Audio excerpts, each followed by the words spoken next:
Everybody's got a blank page, a story they're writing today, a wall that they're climbing.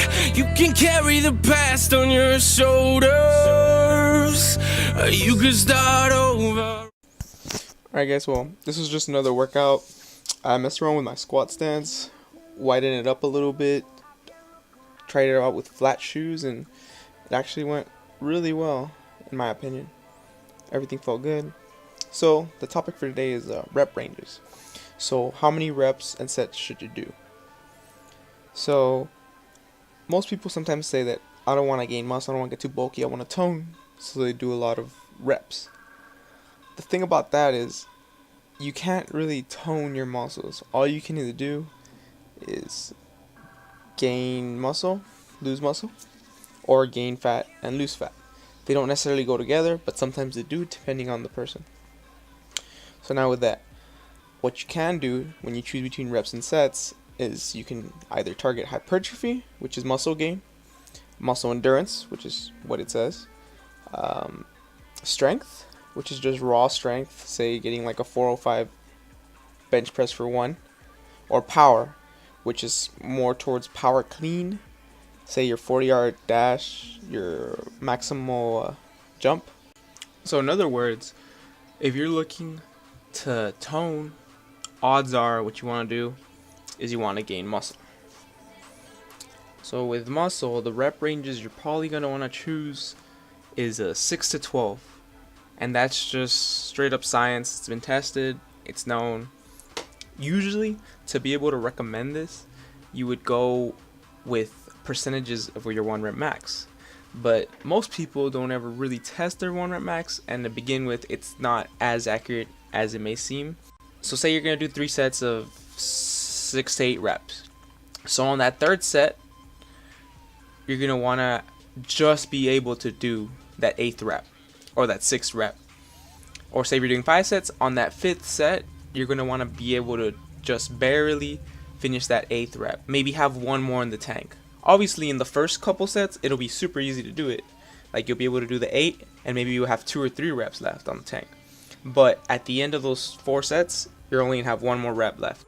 So as far as how many reps you're going to do, so usually you want to do 6 to 8 for big movements such as bench press, rows, anything like that, squat, and 10 to 12 for bicep curl, tricep extension, calf raise, other stuff of the sort, small movements.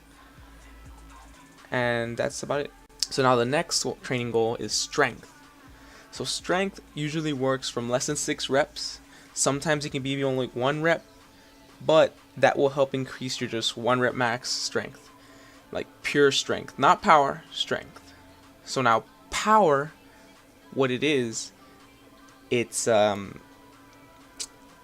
much weight you can move over a certain amount of time. So pretty much, if you have 200 pounds and you move it at, it takes 4 seconds to lift it up, and somebody else takes 1 second to lift it up, and say that's both their 1 rep max. So they have the same strength, but the one that has the more power is the one that can do it faster. So that's what power is. And power is between 1 and 5 reps. But the difference about power when working out is you're going to have to be just brute strength. 'Cause like right here, you see me? I'm just pulling that as fast as possible. Well, that one was weird, but I was just pulling it as fast as I could, which is power, which is also a good warm-up to strength. Strength and power go almost hand in hand, but not really. So now, the last one, muscular endurance, is greater than 12 reps. So what this builds up is your muscular endurance just to be able to do like not heavy tasks but simple tasks. Like especially for older people, it's really important that they be able to stand up, they be able to sit down, and other things of the sort to have good enough muscular endurance. So when you're doing any of these, what's really important is also the rest that has to do with your goal. So for strength, you're going to want to do 2 to 3 minutes of rest, or even 3 to 5 minutes depending on how heavy you're going. With power, same thing, 3 to 5 minutes. With the muscle gain though, that one, depending on where you look, it's either going to be 30 to 90 seconds rest or 1 to 2 minutes. So you don't have to be too big on that, but just remember those 2 things. And for muscular endurance, it's going to be almost like cardio. It's going to be less than 30 seconds of rest. You're not going to have that much heavy weight to recuperate from, but you still have to do it fast. Like when you do a muscular endurance workout, you're going to be sweating at the end. Maybe not with the strength, maybe not with the power or hypertrophy, but for sure with the muscular endurance. And well, that's it, guys. If you have any more questions pertaining to this topic, just go ahead and comment. Thanks for watching. He gave it all to save you.